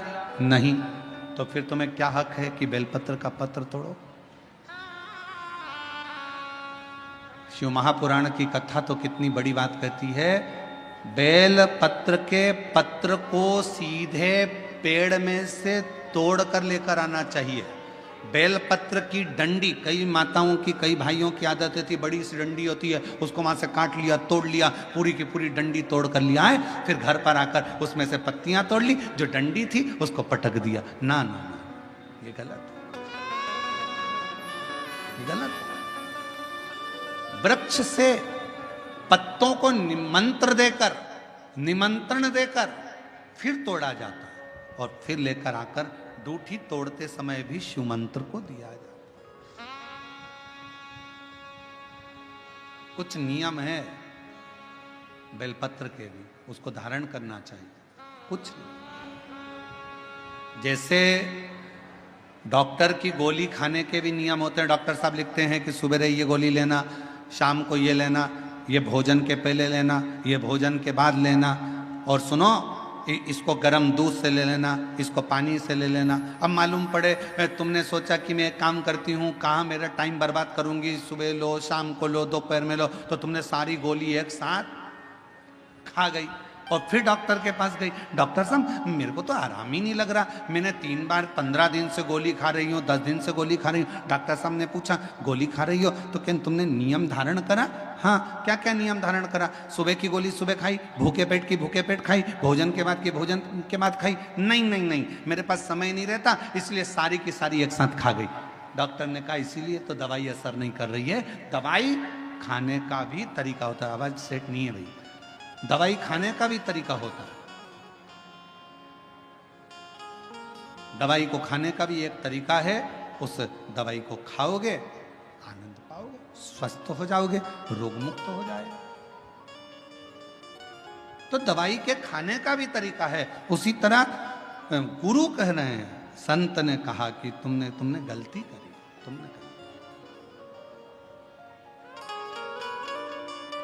पहले मंत्र दो, फिर से बोलो, पहले मंत्र, फिर निमंत्रण, फिर डूठी तोड़ते समय, फिर मंत्र, फिर ओम नमः शिवाय, ओम नमः शिवाय, ओम नमः शिवाय। फिर मंत्र के बाद निमंत्रण दो। माँ पा, हे माँ गौरा, साथ में बोलो, हे माँ गौरा, हे माँ पार्वती, चलिए आपको देव अधिदेव महादेव बुला रहे हैं। मेरे दुख को काटने के लिए, कष्ट को मिटाने के लिए, तकलीफों को मिटाने के लिए माँ आपको शिव ने याद किया है। पत्र लेकर फिर शिव के पास चले। लाखों के दुखड़े जो तू हर गया डमरू वाले, मेरे दुखड़ों को देख कर क्यों डर गया डमरू वाले। चलो माँ, क्या तुमने निमंत्रण दिया? नहीं। क्या तुमने मंत्र दिया? नहीं। तब संत को क्रोध आया। संत ने कहा, बेटा ऐ शिवानंद, ऐसे कभी बेलपत्र को लेकर मत आना, ऐसे कभी बेलपत्र को लेकर मत आना, ऐसे कभी बेलपत्र। ठीक है प्रभु, गलती हो गई, क्षमा करिएगा। आप जब कृपा करेंगे, जब दया करेंगे, जब मेरा बाबा करुणा करेगा, दया करेगा, तब मैं फिर पुनः बेलपत्र को लेकर फिर पुनः।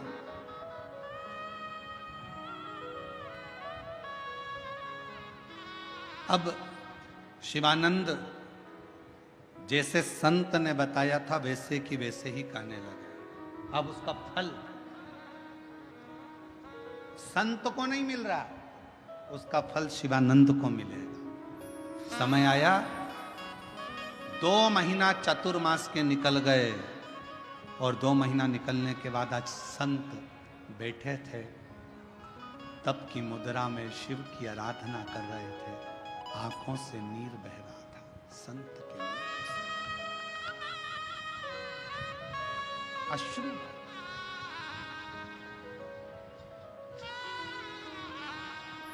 शिवानंद ने पूछा, गुरुदेव आपकी आंखों से आंसू बह रहा है, नेत्रों से नीर बह रहा है?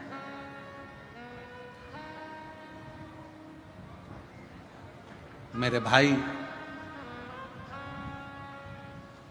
जिससे प्रेम करो, जिसको अपना मानो, और अगर उसी की जिंदगी में दुख आने वाला हो और आपको मालूम पड़ जाए कि जिंदगी में ये तकलीफ आ रही है उसके, तो नैनों से नीर बहने लगा, आंसू।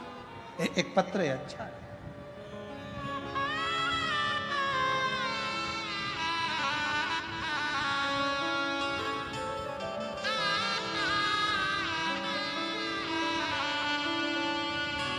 मेरा नाम सो कल्याणी, ऋषिकेश अनर्थ है, लाड़गांव रोड, बेजापुर से हूँ। कहीं बैठी हो तो एक बेलपत्र लेने के लिए आ सकती हूँ। मेरा नाम सो कल्याणी, ऋषिकेश अनर्थ है, लाड़गांव रोड, बेजापुर से हूँ। मैं 12 वर्षों से चक्कर आना, बेहोश हो जाना, सिर दर्द होना और फिट की बीमारी से परेशान थी। 12 साल से मुझे फिट की बीमारी थी, मिर्गी की बीमारी थी, सिर दर्द होता था, बेहोश हो जाती थी, चक्कर आता था। 12 साल से ये तकलीफ भोग रही थी।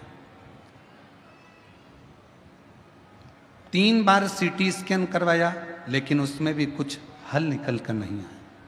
एक दिन मेरी माँ ने आपकी शिव कथा सुनकर मुझे भी 1 लोटे जल महादेव पर चढ़ाने का कहा।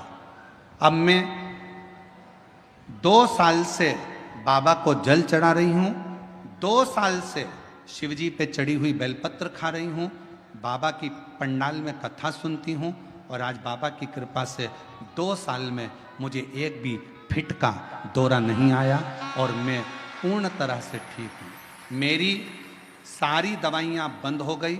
मैं बाबा को प्रणाम करने के लिए यहाँ आई हूँ। कहीं बैठी हो तो आ सकती हैं। मेरी फिट की बीमारी जो चल रही थी 12 साल से, वो 2 साल से बंद।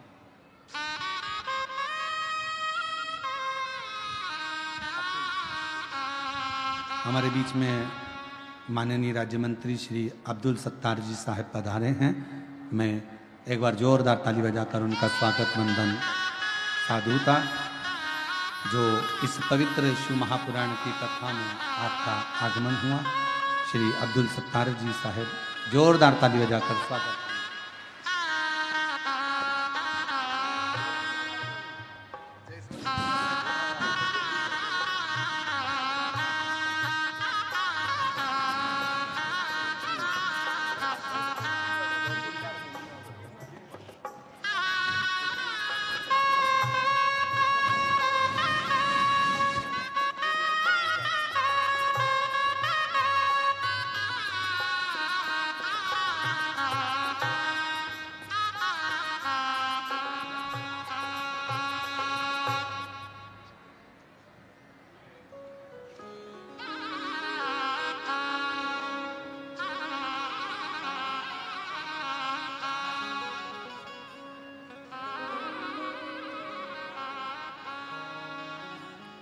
बारह साल से फिट की बीमारी थी और 2 साल से बाबा की कृपा से फिट की बीमारी समाप्त हुई है।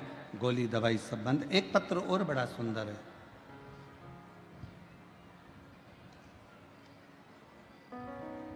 श्रीमती हेमवती हनुमंत कुम्हार, पूना से कातराज।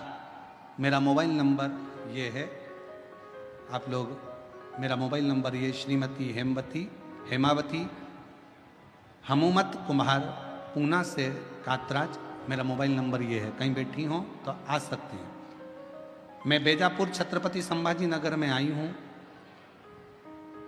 ओमकारेश्वर शिव महापुराण की कथा को अपनी माता जी को श्रीमती गंगाबाई एरप्पा कुम्हार, तालुका आलंद, जिला गुलबर्गा, कर्नाटक से, इनको स्तन का कैंसर हो गया था। 200 ग्राम की गांठ थी। उनकी बेटी मेरी माँ को पुणे में लेकर आई।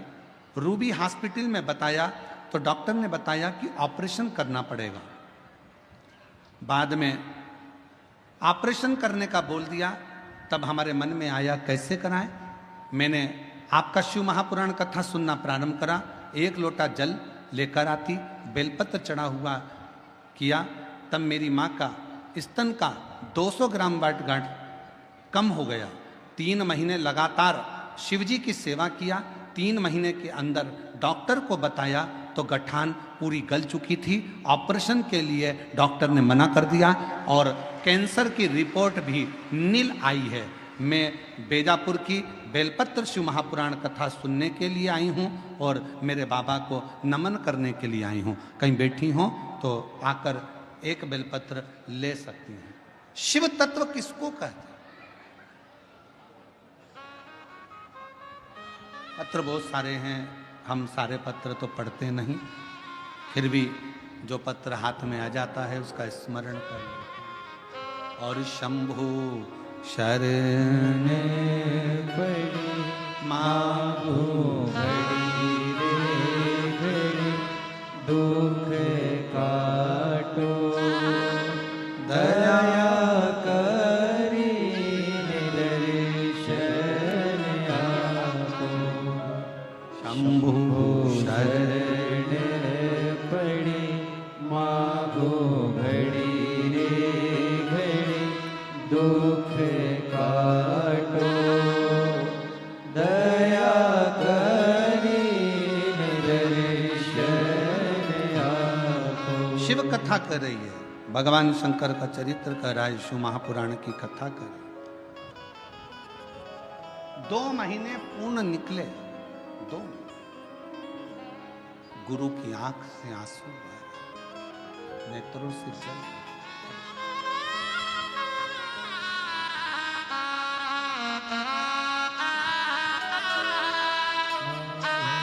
घड़ी रे घड़ी दुख काटो दया करी दर्शन आपो। शंभु शरण पड़ी मागो घड़ी रे। 12 साल से मिर्गी की बीमारी थी और फिट आते थे। बाबा की कृपा से 2 साल से फिट आना बंद हो गए। शिव जी की कृपा। एक बार जोरदार ताली हो जाए।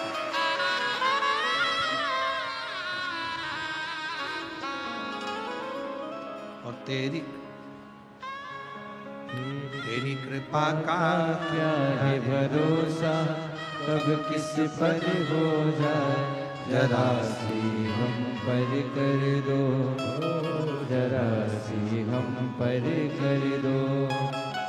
तेरी कृपा का क्या है भरोसा, भरोसा कब किस पर हो जाए, जरा सी हम पर कर दो, जरा सी हम पर कर दो। जिस पर भी हो गई तेरी करुणा कृपा, वो भव पार हुआ, भव पार हुआ। पापी हो चाहे जितना, उसका भी बाबा उद्धार हुआ, उद्धार हुआ। अजामिल गणिका जैसे तेरे मन को भाए, जरा सी हम पर कर दो, जरा सी हम पर कर दो। शिव कथा कर रही है, भगवान शंकर का चरित्र कह रहा। शिव पुराण का। शिवानंद ने रोते हुए देखा, पूछा, गुरुजी तुम क्यों रो रहे हो? तुम्हारी आंखों में आंसू क्यों हैं? गुरुजी कुछ नहीं। बस गुरुजी ने एक ही बात करी, शिवानंद अपने घर जाओ,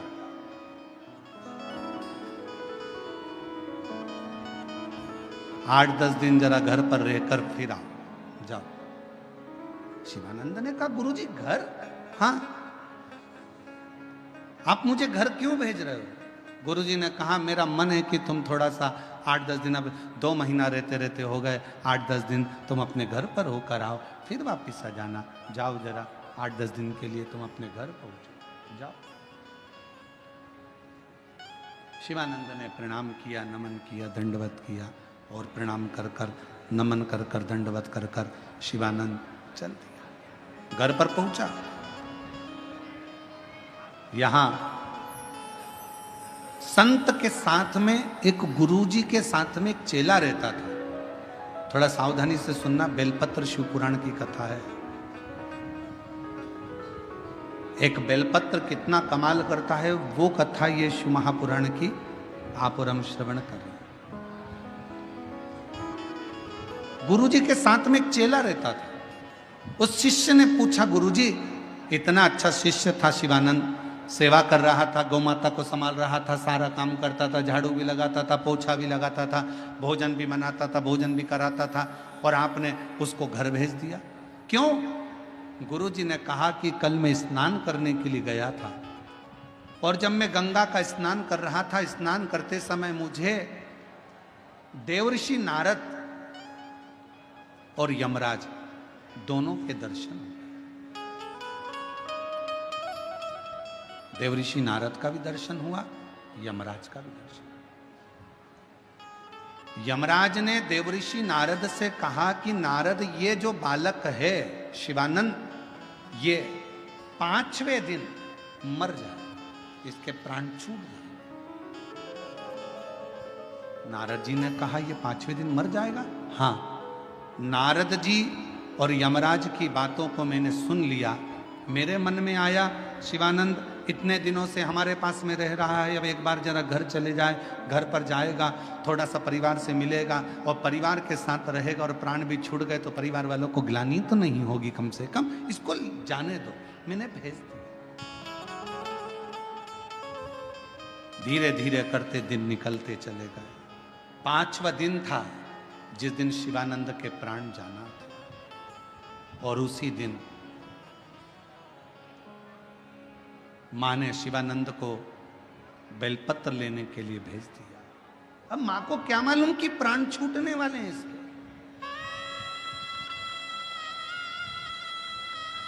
मां को नहीं मालूम कि इसके प्राण जाएंगे, मां को नहीं मालूम कि इसके प्राण छूटने वाले, इसके प्राण चले गए, ये मां को नहीं मालूम। शिवानंद बेलपत्र लेने के लिए गया, मंत्र दिया, साथ में बोलो, ओम नमः शिवाय, ओम नमः शिवाय, ओम नमः शिवाय। निमंत्रण दिया, हे मां दुर्गा, हे मां जगत जननी गौरा मां, हे मां पार्वती जी, चलो। देवादिदेव महादेव ने आपको याद किया। मां, मेरा कष्ट हरने के लिए, मेरा दुख हरने के लिए, मेरी तकलीफ हरने के लिए, मां मेरा भंडार भरने के लिए चलिए। आपको शिवजी ने याद किया। विनय करी, बेलपत्र लेकर आ गया, मां को दे दिया, खेलने में लग गया, कार्य में लग गया। लगते लगते गुरुजी को लगा, गंगा के उस पार चिता जलने की अभी अग्नि दिखेगी तो मुझे लगेगा कि वो मर गया, पर अग्नि नहीं दिखी। रोने की आवाज आएगी, आवाज नहीं। 5वां दिन निकल गया, 6ठा दिन निकल गया, 7वां दिन निकल गया, 8वां दिन निकल गया, 10 दिन निकल गए।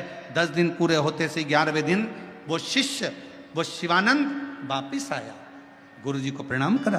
गुरुजी ने शिवानंद को देखकर आश्चर्य करा, बेटा तुम? हाँ गुरुजी, आपने कहा था 11 दिन तक घर पर रहकर आना, इसके बाद आ जाना। चलाओ। शिवानंद के सिर पर हाथ रखकर गुरुजी ने पूछा, शिवानंद से हाथ रखकर गुरुजी ने पूछा, क्यों रे शिवानंद, यहां से जाने के 5वें दिन तेरे साथ कुछ हुआ क्या? हाँ गुरुजी, मेरी मम्मी ने, मेरी माँ ने मुझे बेलपत्र लाने को भेजा। जब मैं बेलपत्र लेकर आ रहा था ना, तो मुझे थोड़ा सा चक्कर सा आया। ऐसा लग रहा था मेरी सांस भरा रही है, ऐसा लग रहा था मेरी आंखों में नींद आ रही है, ऐसा लग रहा था कि कोई मुझे खींच रहा है, पर समझ में नहीं आया। मैं बेलपत्र लेकर अपनी माँ को दिया, माँ ने शिव जी को समर्पित करा, फिर कुछ भी नहीं हुआ। तब समझ में नहीं आया गुरुदेव ऐसा क्यों हो रहा था। तब समझ में आया कि वो बेलपत्र की महत्वता, वो बेलपत्र की महत्वता। गुरुजी ने शिवानंद को सिर पर हाथ रखकर कहा, शिवानंद 5वें दिन तेरे प्राण जाना थे, पर तूने मेरे वचन का स्मरण रखा।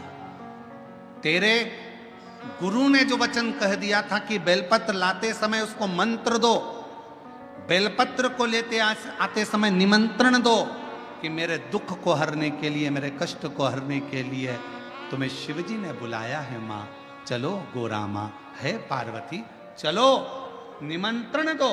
और तुमने निमंत्रण देकर जब बेलपत्र लेकर आ रहे थे, तो वही बेलपत्र ने तुझे यम की कैद से छुड़ा लिया और तेरे प्राण, वो निमंत्रण बहुत चला।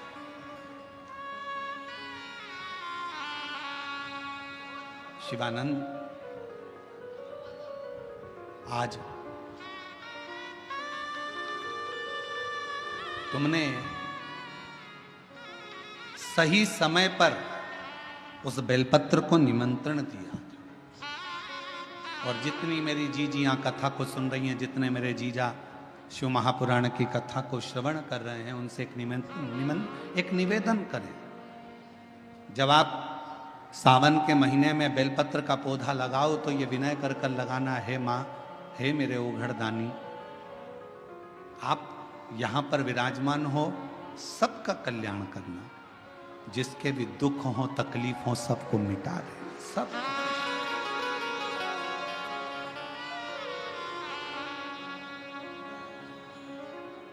मौके का इंतजार ना करिए, खास मौके का इंतजार केवल एक मनुष्य करता है, और आखिरी में वो खास मौका आता है कि नहीं आता, कोई भरोसा नहीं होता। कई लोगों की आदत में जूते खरीद के लाए, मम्मी अभी मैं पहनूंगा, कपड़े खरीद के रख लिए, अलमारी भरा रही है, अलमारी में कपड़े के कपड़े जमे हुए हैं, अभी मैं पहनूंगा, खास मौका आन दो, मौका आन दो, मौका आन दो। और खास मौके का इंतजार करते करते करते करते मालूम पड़े कि वो मौका फिर कभी आता ही नहीं है, और ना जाने वो कौन सी घड़ी आ जाती है। जीवन का क्या ठिकाना। अच्छे खासे फ्लाइट में बैठकर यूरोप जा रहे थे, और मालूम पड़े वो फ्लाइट ही कब समाप्त हो गई, किसका ठिकाना। शादी के बाद घूमने के लिए कश्मीर गए थे, कब बन गए किसको मालूम है। नाव में, जहाज में घूमने गए थे, जहाज पानी में डूब गया, किसको मालूम है। जिंदगी का आखिरी पल कौन सा होगा, ये किसी को नहीं मालूम। इसलिए हर समय, हर घड़ी, हर पल, हर क्षण भगवान शंकर का नाम लेकर, शिव को अपनी जिंदगी समर्पित कर कर, अपने कर्म को करते हुए अपनी जिंदगी को आनंदमय, अपने जीवन को आनंदमय। और हम तो बाबा के भरोसे चलते हैं, हम तो बाबा के भरोसे चलते हैं। ये दुनिया वाले जलते हैं, ये दुनिया वाले जलते हैं, हम तो बाबा के भरोसे चलते हैं। ओ धड़दानी के भरोसे चलते हैं, डमरू वाले के भरोसे चलते हैं, सीहोर वाले के भरोसे चलते हैं। ये शिव तत्व जो प्राप्त हो रहा है, इसको ना छो।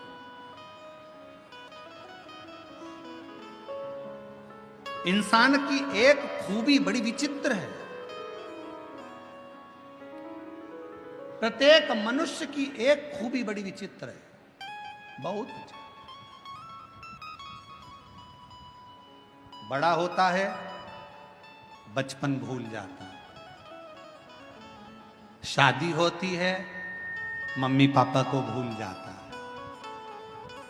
खुद के बच्चे हो जाते हैं तो बहन भाई को भूल जाता है। थोड़ा सा पैसा आता है तो गरीबों को भूल जाता है। और जब बुढ़ापा आता है तो इन सब की याद आती है।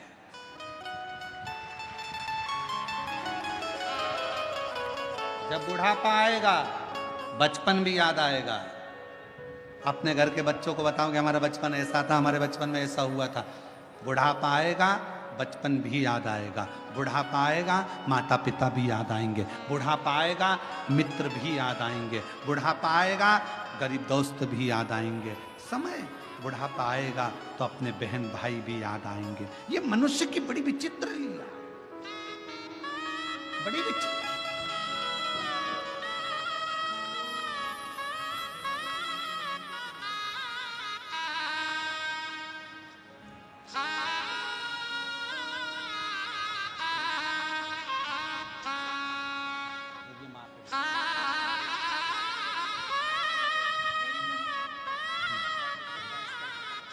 माता को कैंसर था, 200 ग्राम की चेस्ट में गठान थी। बाबा की कृपा से बिना ऑपरेशन के कैंसर पूरा समाप्त हुआ। ये शिव की कृपा। जीवन बड़ा विचित्र, इसको समझना पड़ेगा बहुत। आज कथा का बेलपत्र शिव महापुराण का आज कथा का चतुर्थ दिवस विराम की ओर जाएगा। ये कथा तो 2 तारीख को पूरी हो जाएगी। 5 तारीख से 5 दिवसीय शिव महापुराण की कथा 9 तारीख तक 1 बजे से 4 बजे तक, फिर वही गुरु पूर्णिमा महोत्सव की कथा प्रारंभ होगी। 10 तारीख को गुरु दीक्षा शिव दीक्षा सीहोर में आयोजित रहेगी। गुरु पूर्णिमा महोत्सव रहेगा। फिर 12 जुलाई से 18 जुलाई तक कोरबा छत्तीसगढ़ में शिव महापुराण की कथा रहेगी 1 बजे से 4 बजे तक। फिर 30 जुलाई से 5 अगस्त तक जयंती स्टेडियम भिलाई छत्तीसगढ़ में शिव महापुराण की कथा रहेगी। ऐसे कथाओं का क्रम। सावन के महीने में आपको शिव जी की कथा सुनने का मौका मिलेगा। ये शिव जी की बड़ी कृपा रहेगी, शंकर की करुणा, उनकी उदाहरण। 6 अगस्त को बाबा की प्रदोष काल की कावड़, प्रदोष के दिन की कावड़ भराएगी सीहोर में। आप भी बाबा से विनय करने के लिए सुबह 9 बजे बाबा की कावड़ सीहोर सीवन नदी से चलकर कुबेरेश्वर धाम तक चलेगी। आप भी साथ में 11 किलोमीटर बोल बम बोल बम बोल बम बोल बम बोल बम बोलते बोलते बाबा को कावड़ चढ़ाओ, अपने जीवन को सार्थक। शिव शिव।